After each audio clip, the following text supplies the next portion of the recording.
I don't care how many people, like the people that like it will still listen. So maybe I'll have less casual fans. Like, who cares? Yeah. Who cares? You know? Yeah. There's a certain level of fame, though, that's a little unmanageable, and I'm in that level. Yeah. It's very unmanageable. You know what it is? Well, if you'll allow me to tell you what it is. Okay, please do. And I observed this. My wife who's traveling through right now. I observed this after we had dinner with you one time, and certain individuals, you included, would be that it's not necessarily it's not just people that don't like you, right? There's people that like you too much. Yeah. It's people like that don't like you just avoid you. Those I are know, great. and so it's like you got to at a certain point. You got to worry about the people that like you. Yeah. Oh, believe me, I know. Because they like you a lot. You know? Oh, I know. Yeah, and they also... they're like, I'd like to kidnap that Joe Rogan and bring him home with me. They want me to come to keep their him house. in my basement. Yeah, I get like letters. People want me to come to their house. I get it, especially if you don't know anyone famous. And the thing about podcasts, too, is like you're so intimately connected to that person because you hear that person talk all the time. Yeah. I do 4 of these a week, so it's like they're hearing me, it's fucking 12 hours a week of me talking to you. Yeah. It's a lot. Yeah, that thing, I mean, it comes up, it's over-observed. Tim Ferriss mentioned it to me. He's like, people think, they think they know you, but he's like, but they do. They do. They do, and you don't know them. Yeah. Which is real weird. Yeah, they know what you think about stuff. They know what you think about current events. They know about your background, right? The good thing about that, though, is if someone tries to pretend you're something other than you are, if there's a smear campaign against you, people are like, no, I know that guy. Oh. They actually know you. Yeah. They really know you. People have listened to me 100 hours. There's no confusion. There's no guesswork. This is who I am. Yeah. I'm not that Yeah. Imagine you bullshitted that for long. That would be amazing. 100,000 hours charade. 100,000 hour charade. Bullshitting people. Yeah.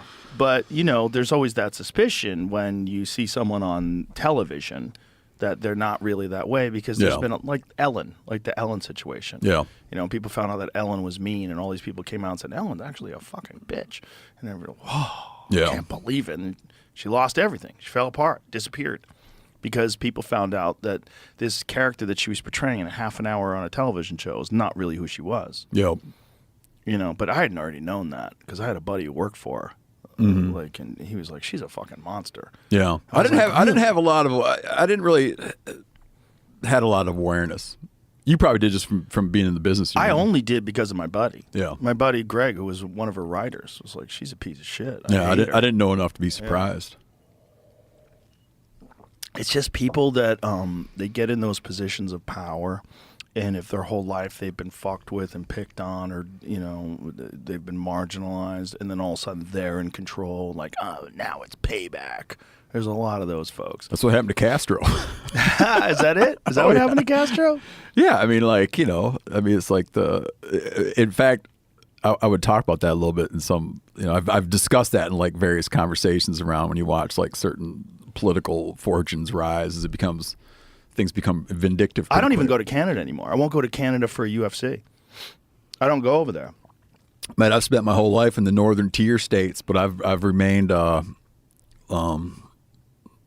somewhat oblivious to political movements in Canada. Well, they don't have free speech up there. They don't have a First Amendment. They have different laws. They have hate speech laws, which are very dangerous because who defines hate speech? Yeah. So hate speech laws in Canada, they refer to gender pronouns now. So, not just male, female. If a guy, if Caitlyn Jenner decides that she's a girl, Bruce Jenner decides he's a girl, now you have to call him Caitlyn. If you don't, that's hate speech. Okay, maybe that's debatable. Maybe you're being an asshole.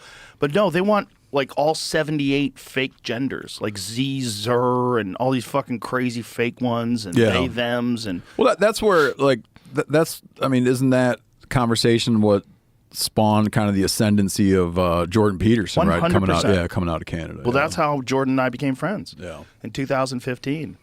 And then Jordan did my podcast, and then Jordan became a famous guy for speaking out against this. Yeah. And he's going through some sort of bizarre re-education process in Canada, and he's going to publicize it because it's so ludicrous. So they want to educate him on like what he talks about on social media if he wants to keep his clinical license to practice as a psychotherapist. Oh, is that right? But he doesn't want to practice anyway. He makes far more money doing what they've essentially made a monster. They made him way more famous than he ever would have been before. Yeah. They highlighted all of Canada's problems way more than would ever get highlighted without this persecution of this guy. It's kind of crazy though. Yeah. So he's going through it. He's like, "Fuck you! I'll go through it, and I'll go through it publicly. You guys are idiots." Also, you're going to have to knowing talk what to the me. outcome will be. Well, knowing he's going to trounce them. Like, good luck debating that guy. Yeah. Good fucking luck. Like, good luck. Like, who do you got on your side that's going to go up against that guy? Like, shut the fuck up. Who on your creepy, authoritarian, totalitarian regime is going to stand up and make sense competing against Jordan Peterson? Good fucking luck. I wouldn't want the job. Yeah, good luck. Good luck debating that guy. It's just the whole situation up there is just like so fucked.